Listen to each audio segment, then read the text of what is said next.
kagawad sa bawat isa na natin.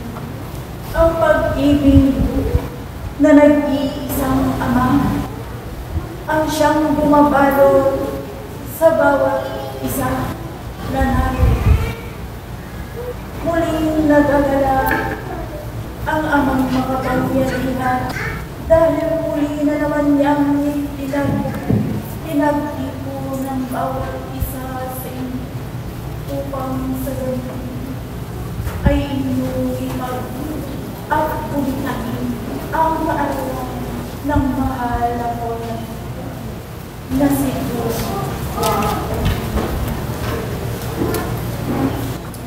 Naway inyong ipagpatuloy, mga anak na minamahal, ang inyong pagkakaroon sa kanyang mga yapak, sa kanyang mga advokat. Naway nagawin ng bawat isa sa inyo, sadyang kay palad ng bawat isa sa inyo, mga anak na nanay, sapagkat kayo'y nagkautubo upang ang mga gawain na espiritual na gaya na lamang ng ganitong pagkakataon.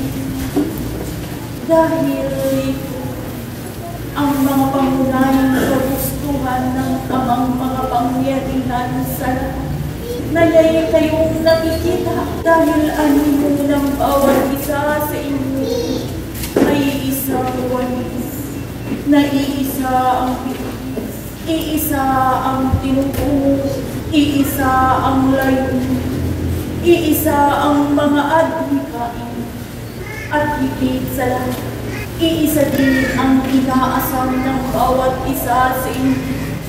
At ito'y walang iba kundi ang makamtan matamasa ang buhay na walang hanggan.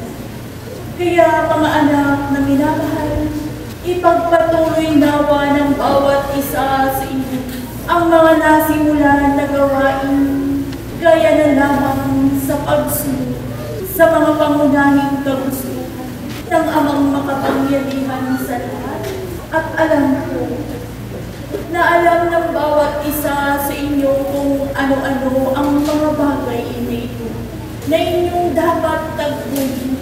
Ganun na rin, mga anak na minamahal, panatilihin sana ninyo ang samahan ng bawat isa sa inyo, ang pagmamahalan, pagkakaisa, pag-ibig na andiyan sa puso ng bawat isa sa inyo, sapagkat ang pag-ibig na iyan ay nakabalot na sa sangkatauhan ng bawat isa sa inyo.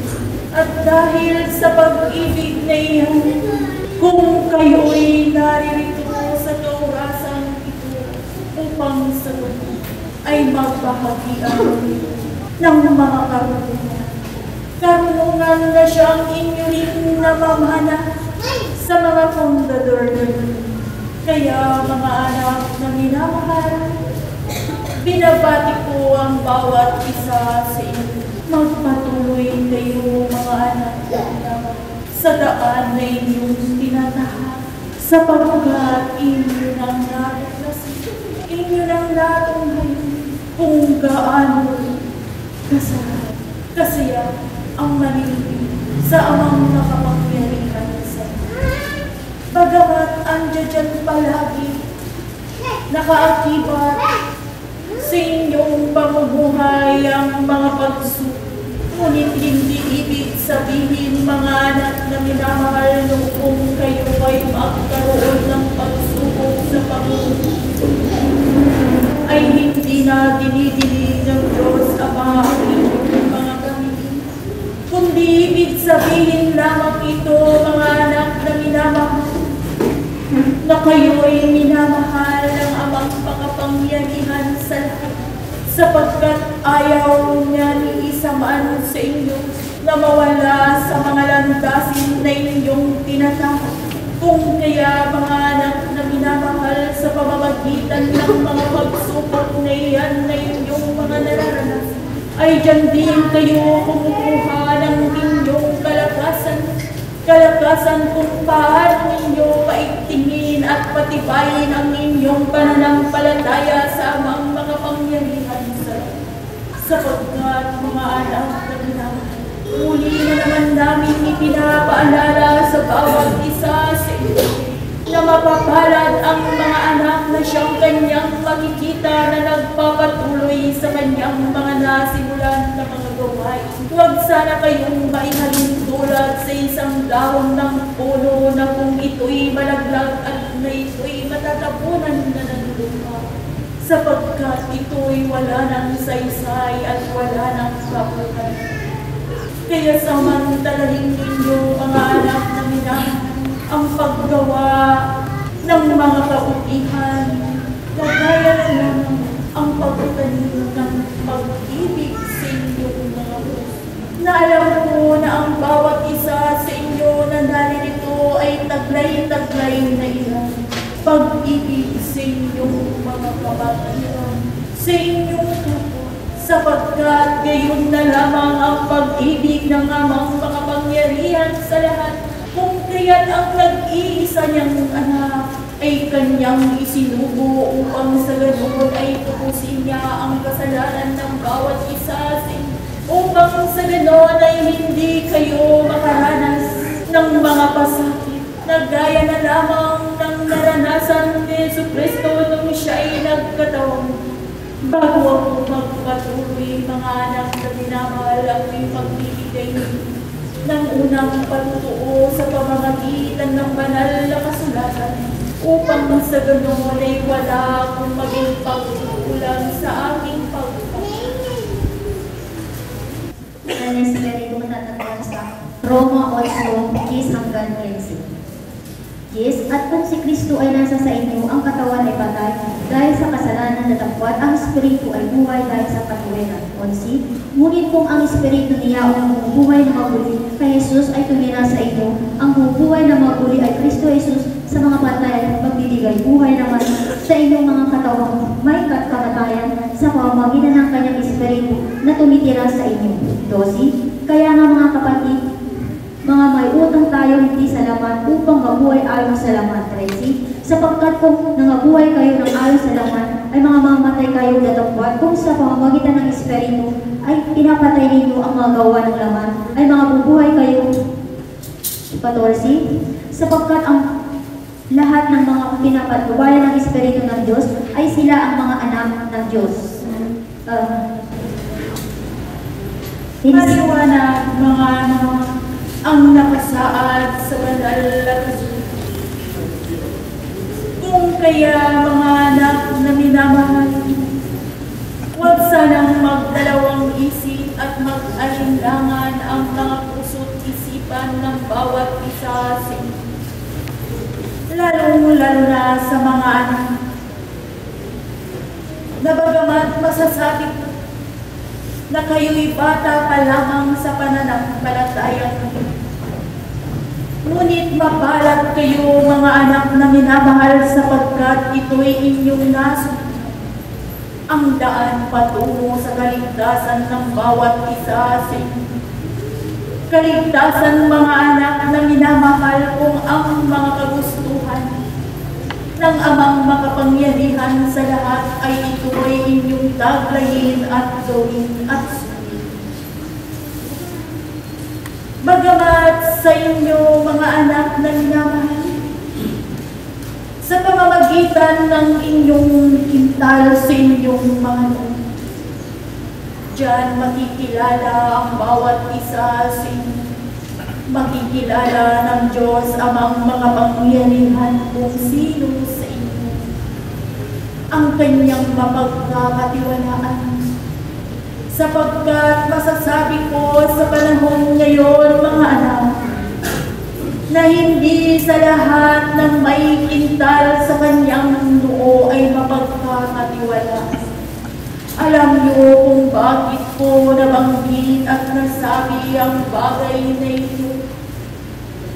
Sapagkat may mga nabigyan na ng kintal sa noo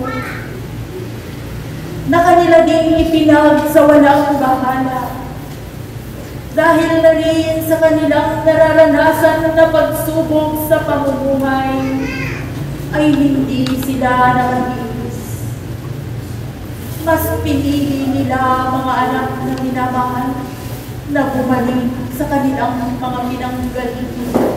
At ito ay ang pagpili sa mga gawaing makamit.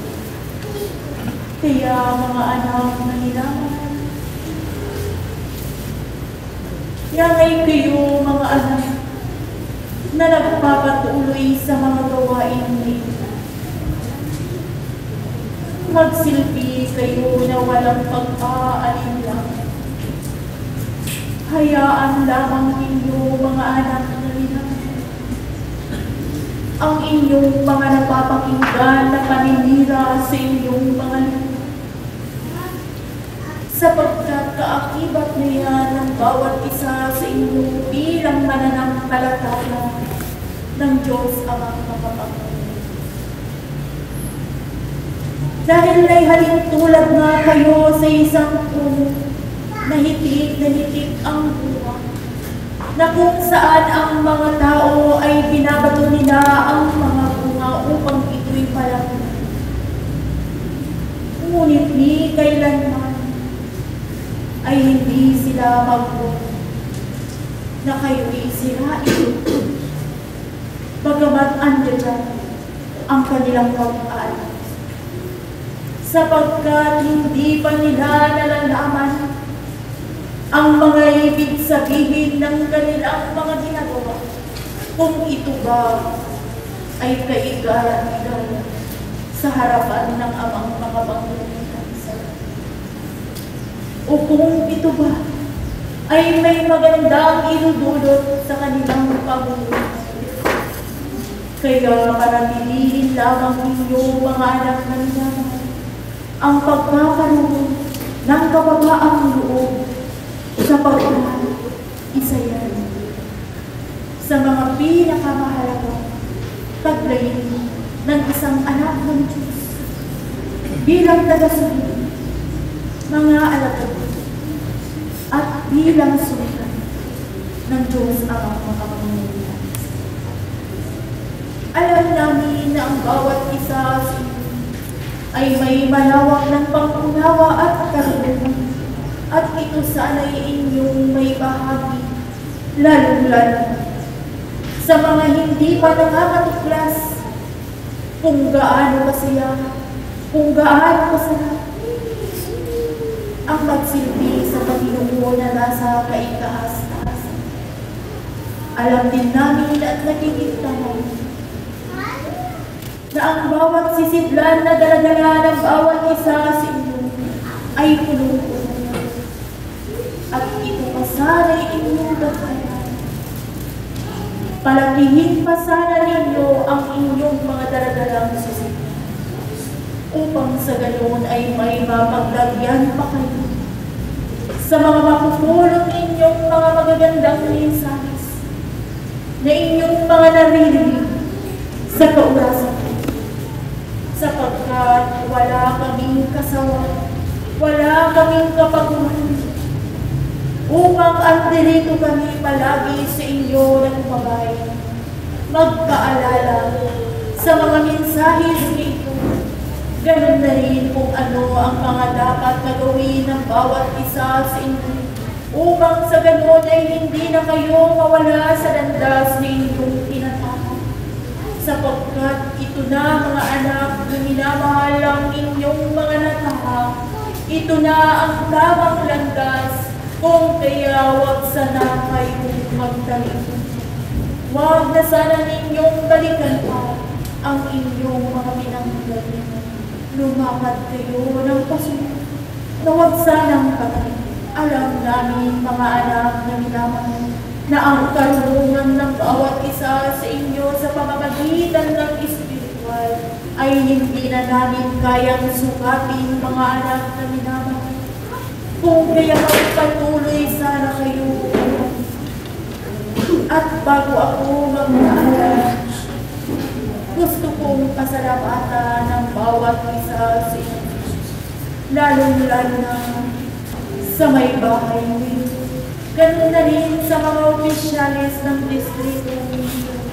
Naway ang inyong pagkakaisa, pag-ukol-ukol, ay panatilihin ninyo mga anak na minamahal. Huwag kayong mabahala sa lahat ng inyong mga plano na gawin sa distritong ito ay ipagpatuloy lamang kung ito ay nakabubuti sa nakaraan. Ito'y inyong ipagpatuloy mga anak na minamahal, sapagkat andyan kami palagi sa likuran ng bawat isa sa inyo. Magpasalamat kayo mga anak na opisyal dahil nakapili kayo ng isang pinuno o namumuno sa inyo na may kababaang loob at handang tumulong sa anumang bagay at anumang oras. Kaya para sa iyo, anak na nilikha, ako'y nagpapasalamat sa iyo, bagamat minsan nakakaramdam na ng pagkakabo. Ngunit agad din yan, anak, na nawawala pansin, lalo-lalo na kung ang nasa isip mo ay ang mga kabataan na iyong itinuturing na anak. Andiyan na lumalakas na naman ang iyong kalooban. Kaya lalong nadaragdagan ang mga biyaya sa iyong anak, sapagkat nakikita ng Diyos kung gaano ka tumutulong sa mga nangangailangan, bagamat ito'y hindi mo katibo o kaanoan, bagamat ito'y hindi mo kapatiran sa pananampalataya, ay andyan na naghanda kang tumulong sa anumang oras. Naway pagpatuloy mo yan, anak na Panginoon. Ganun na rin, o lahat kayo na mga opisyal, naway panatilihin ninyo ang pag-ibig na nakatanim at nakabalot sa puso't isipan ng bawat isa. Lahat ng inyong mga magiging desisyon, andyan na nakaatang kayo. At hanggang ngayon na lang, ako'y magbibigay ng tinapay ng buhay na inyong paghahati-hatian bilang kalakasan ng inyong